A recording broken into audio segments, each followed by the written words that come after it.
Ce soir, aux nouvelles nationales d'APTN. Les CHSLD ont toujours été les enfants pauvres. La perte d'une aînée crie. Emma Trappard, décédée du COVID-19 dans un CHSLD à Montréal. She was talking about ending her life. Une intervention policière comptant 17 policiers et une unité canine pour une femme autochtone en crise. Et à Odanak, un nouveau programme collégial en production cinématographique pour les Autochtones. Oui, bonjour, je suis Sylvie Ambroise. Bienvenue aux nouvelles nationales d'APTN. Pour des raisons de santé, je présente cet épisode de mon domicile. Une étape malheureuse a été franchie dans la lutte contre la pandémie au Québec. La semaine dernière, le gouvernement de la Nation Crie a confirmé le décès d'une aînée respectée. Ainsi, celle-ci devenait le premier cas connu des membres de la communauté autochtone à mourir des suites de la COVID-19 au Québec. Un reportage de Lindsay Richardson. Emma Trapper, originaire de la nation Cree de Mistissini, a rendu l'âme le 4 mai dans un établissement de soins de longue durée à Montréal. La famille de Mme Trapper affirme qu'elle se souviendra de son rire communicatif. Dans un message publié sur les médias sociaux, le grand chef Cree, Abel Bozum, explique qu'il espérait sincèrement que la nation Cree n'ait pas à subir les lourdes conséquences du virus et que toutes les mesures ont été mises en place étaient destinées à éviter qu'une telle situation se produise. Malheureusement, et malgré tous nos efforts, nous avons perdu une aînée très chère. Mais la Nation Cree n'exerce aucun contrôle sur ce qui se passe dans l'établissement de soins de longue durée, aussi appelé CHSLD, où résidait Mme Trapper. Le gouvernement du Québec est toujours aux prises avec une pénurie d'employés dans le secteur de la santé. Des milliers de travailleurs de première ligne sont absents parce qu'ils ont contracté la COVID-19 ou qu'ils sont réticents à retourner au travail. Un certain nombre d'éventuels recours collectifs allèguent également que le gouvernement ou certains exploitants de centres d'hébergement ont fait preuve de négligence dans leur gestion du virus. 3 ordres professionnels du Québec ont déclaré qu'ils tiendront une enquête conjointe sur la situation dans les centres de soins de longue durée depuis le début de la pandémie de COVID-19. Marguerite Blais, ministre responsable des aînés, a récemment essuyé son lot de critiques de la part des journalistes lors d'une conférence de presse. Comme elle a fait partie des précédents gouvernements libéraux, elle assume une certaine part de la responsabilité pour la situation qui prévaut actuellement dans les établissements de soins de longue durée. Les CHSLD ont toujours été les enfants pauvres du ministère de la Santé et des Services sociaux. C'est le temps que ça change. Ça fait 20 ans qu'on en parle. Le gouvernement du Québec s'est récemment engagé à améliorer la situation des CHSLD dans le futur. La première étape, faire en sorte que cela vaille la peine pour les personnes qui prennent soin de nos aînés de se rendre au travail. Alors, il va falloir qu'on change notre façon de voir les gens qui travaillent dans ces milieux-là. Il va falloir mieux les payer, il l'avait annoncé. Il va falloir leur donner de meilleures conditions de travail également. Des améliorations qui seront bien accueillies par tout le monde. Bien que ce soit trop tard pour Emma Trapper et les centaines d'autres aînés de la province qui ont perdu la bataille contre la COVID-19. Lindsay Richardson, Nouvelle nationale d'APTN, Montréal. La police de Montréal est accusée d'avoir mal géré une situation de crise impliquant une femme Cree. Ce n'est pas la première fois que les travailleurs des services d'intervention dénoncent la façon dont la police traite les peuples autochtones vulnérables dans cette ville. Un reportage de Tom Fenario. David Chapman est le genre de personne à qui les gens s'adressent lorsqu'ils ont besoin d'aide. C'est en partie en raison de sa personnalité amicale et de sa profession. Le 3 mai dernier, M. Chapman a dû s'occuper d'une personne en crise. I could see that she was not well. I mean, she was holding 2 broken beer bottles. She was talking about ending her life. M. Chapman travaille à Résilience Montréal, un refuge de jour pour les Autochtones sans-abri. Depuis le début de la période de la pandémie, il travaille sur une place publique du centre-ville. C'est devant cette église qu'il a passé des heures à parler avec une femme Cree qui était en crise. Il a finalement convaincu de le laisser appeler une ambulance. Cependant, les choses ne se sont pas passées comme il l'avait espéré. Police cars started arriving one right after another. And it was at this point that the woman actually picked back up the broken beer bottles. So she'd actually put them down. And she was in a posture of wanting help.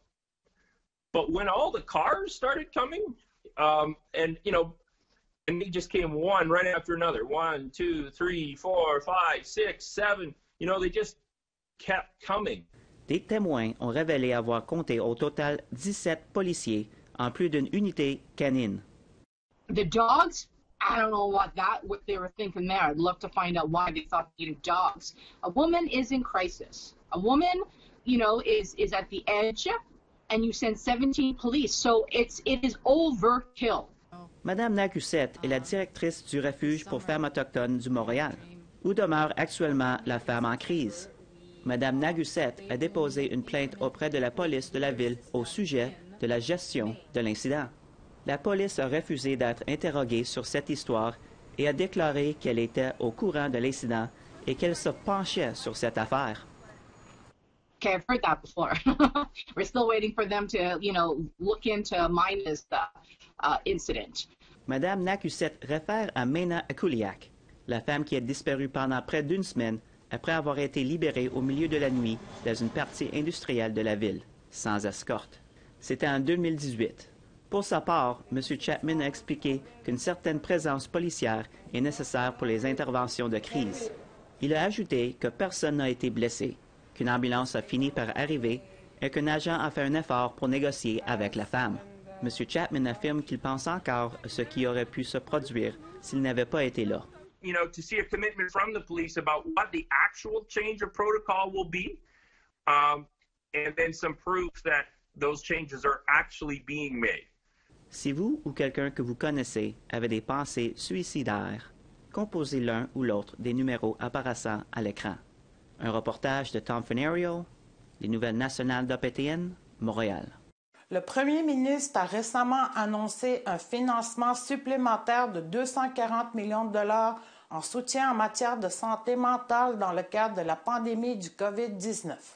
L'argent serait attribué à la ressource en ligne Espace Mieux-être Canada, lancée le mois dernier.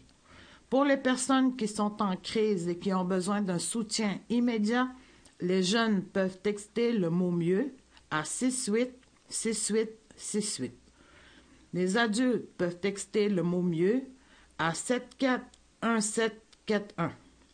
Et les travailleurs de première ligne peuvent texter le mot « Frontline » à 741741.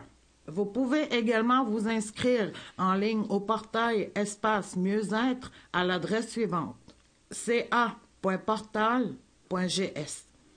Un nombre constant de nouveaux cas de COVID-19 a forcé Montréal à retarder ses plans de réouverture. Les Mohawks de Kahnawake, dont le territoire est situé juste au sud, ont affirmé n'avoir aucun plan visant à lever les restrictions dues à la pandémie du COVID-19.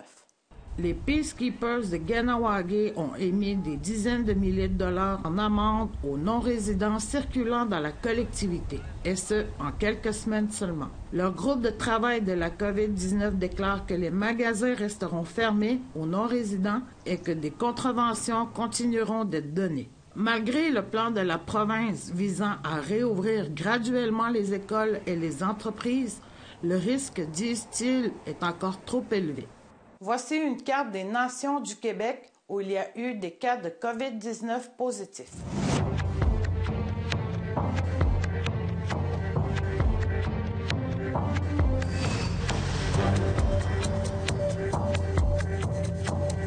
Au retour, on vous parle des Premières Nations de l'Alberta qui ressentent l'effet de la baisse du prix du pétrole des sables bitumineux. Restez là.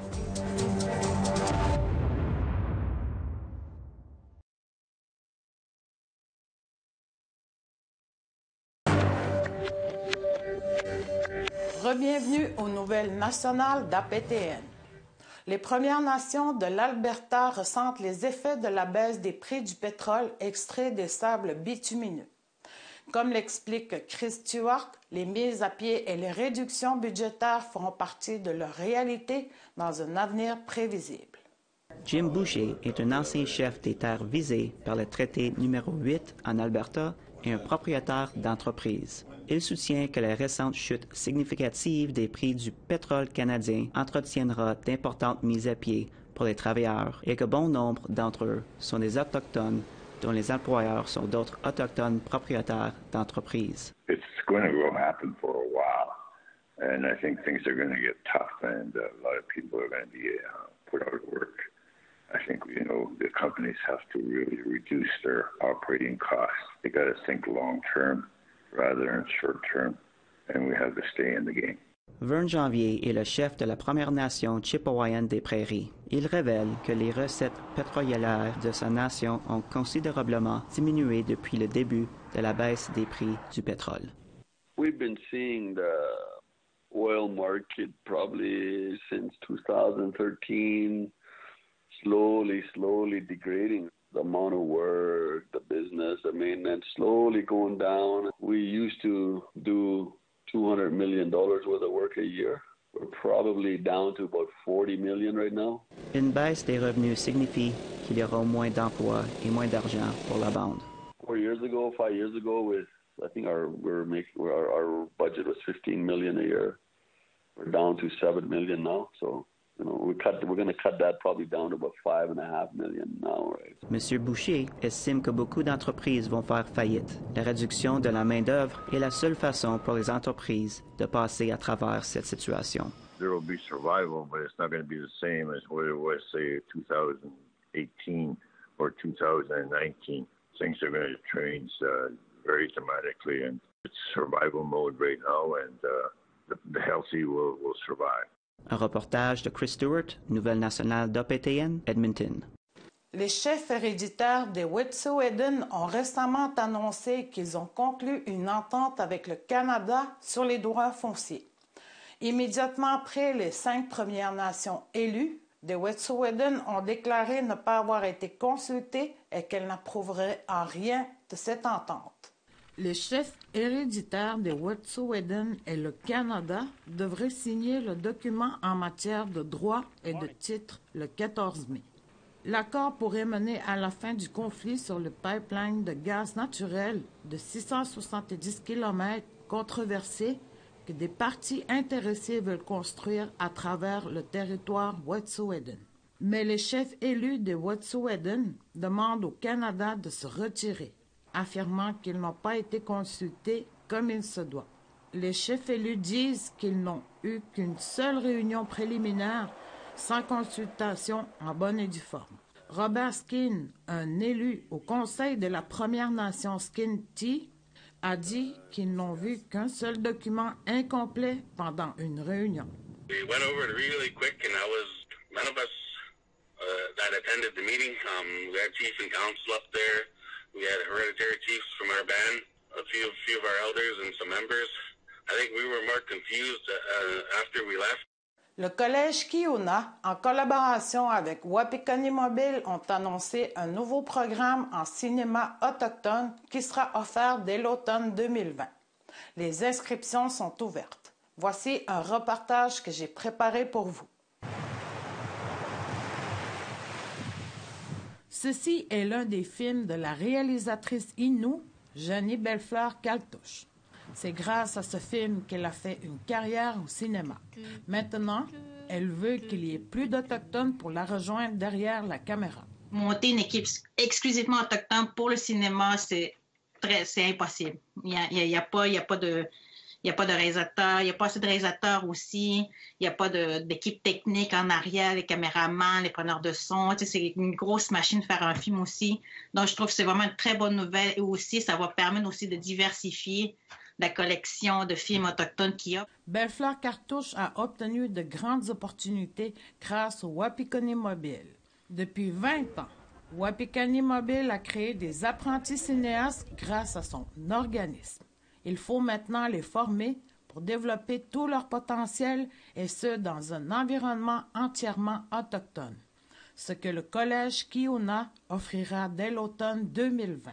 Nous sommes donc à la période de questions. Daniel Brière, de la Nation Malécite, est un cinéaste et un enseignant au Collège Kiuna. Cette panoplie de cours nous plonge dans les différentes fonctions pour faire un film. Réalisation, scénarisation, montage. Et ce programme est construit justement pour permettre aux étudiants de choisir un métier où ils auront des affinités et ainsi pouvoir projeter leur plein potentiel. De ces cours s'ajouteront aux cours généraux. Les étudiants seront diplômés en études collégiales, arts, lettres et communication. Un programme unique en son genre. On sent que plusieurs, autant les universités, autant les producteurs de longs métrages, autant nos médias télévisuels cherchent la relève autochtone.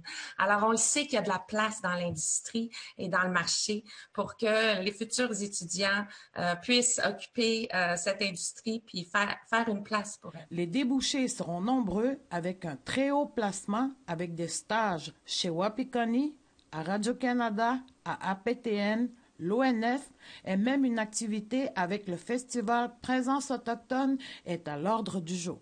Je suis vraiment contente que maintenant il y a un programme exclusivement pour les Autochtones parce que c'est une main-d'œuvre qui est vraiment très difficile à trouver dans le milieu de l'industrie. Alors, bonne journée à vous. Sylvie Ambroise, nouvelle nationale d'APTN, Montréal. Au bureau, toi! Après la pause, je vous présente une entrevue que j'ai réalisée avec Adrienne Jérôme, chef du Conseil de la Nation Anishinaabe de Lac-Simon, qui vient nous parler du déconfinement que le gouvernement du Québec a engagé sans le consentement des Premières Nations du Québec. Soyez là.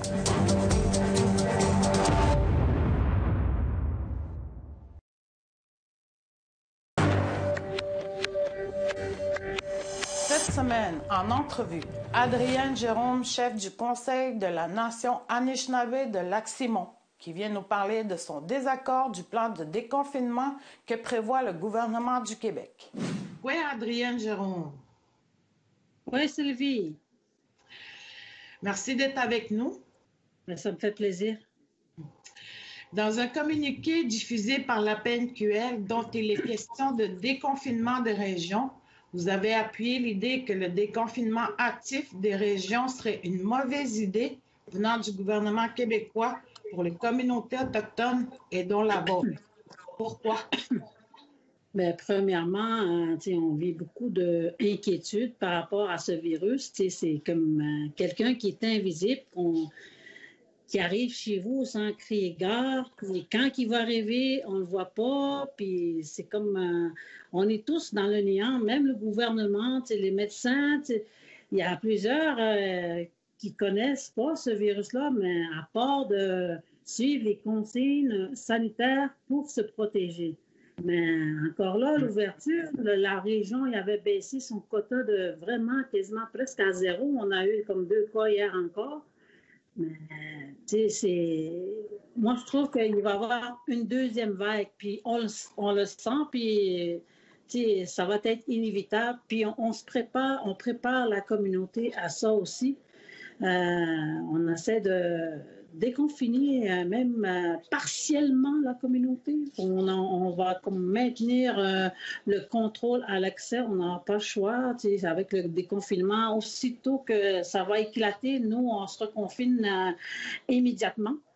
Mais c'est ça qui nous inquiète.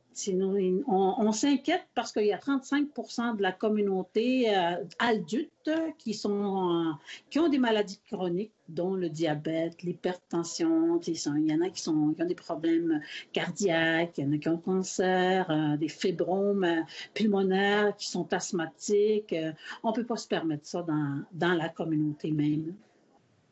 J'avais lu aussi, j'avais lu que vous aviez peur qu'une affluence de personnes qui viennent dans votre région pour qu'ils c'est ça.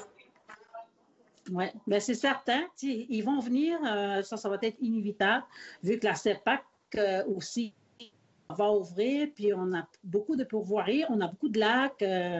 Nos gens sont sur leur territoire. La plupart, nous autres, on s'en va en semaine culturelle cette semaine. Il y en a qui partent jusqu'au mois de septembre dans leur territoire, puis ça va être inévitable. Il va y avoir du monde de l'extérieur qui vont peut-être aller à l'épicerie en ville, même on ne sait pas. On a le risque est grand pour nous. Là. Quand pensez-vous qu'il serait mieux de déconfiner les régions? Mais quand ça va être stable, parce qu'aujourd'hui, je regarde juste Montréal, ça n'arrête pas d'augmenter. Le monde, il y en a qui se croient comme peut-être invincibles, puis il y en a qui sont en bonne santé, puis qui peuvent se permettre de le pogner, le virus, puis on ne sait pas si on va être immunisé, c'est pas encore prouvé, mais c'est ceux-là qui ne font pas attention à ceux qui sont les plus vulnérables. Vous, dans votre communauté, est-ce que vous aviez eu de la difficulté à faire respecter les différentes mesures comme la distanciation sociale? Oui, on a beaucoup de difficultés, mais même aujourd'hui, parce qu'on est confiné depuis le 22 mars, la communauté est complètement confinée. Puis on va ouvrir partiellement dès ce lundi. On a mis des mesures en place. On a mis aussi une formation obligatoire pour ceux qui veulent sortir parce que c'est pas la même chose chez nous qu'à Val-d'Or. C'est quoi le risque? Qu'est-ce qu'il faut faire? Il y a des règles à Val-d'Or, il y a du monde qui ont des amendes. Tu vas à l'épicerie, là, tu peux pas, comme il y a des flèches, si tu décides que tu veux reculer en arrière, mais tu peux pas. Tu peux pas parce qu'il faut que tu avances, même si tu as oublié quelque chose. Mais c'est ça qu'il faut que le monde sache à quoi ils s'attendent. Qu'en est-il de vos écoles? Seront-elles ouvertes? Non, nous autres, on a décidé de fermer les 2 écoles jusqu'en septembre pour se préparer à la réouverture. Présentement, nos enfants, chez eux, ils ont des devoirs. Puis les jeunes du secondaire aussi, ils vont avoir accès à leur portable parce que chaque jeune de notre école secondaire, ils ont des portables.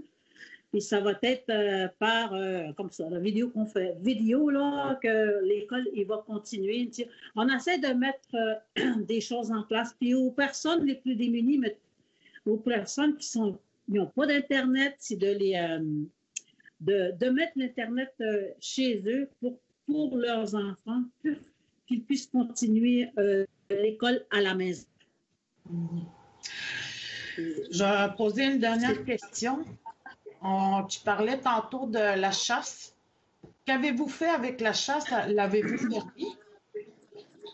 On l'a permis.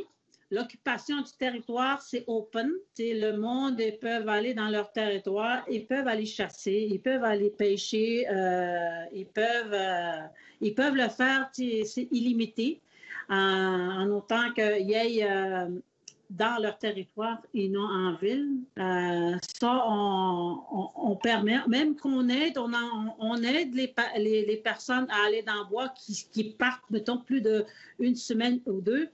On les aide avec l'essence, avec le transport. On met des mesures en place pour ces personnes-là. Madame Jérôme. Merci beaucoup. C'est ce qui conclut le bulletin de nouvelles nationales d'APTN. Je suis Sylvie Ambroise. Merci beaucoup d'avoir été des nôtres. Prenez soin de vous et à la semaine prochaine. Yamé.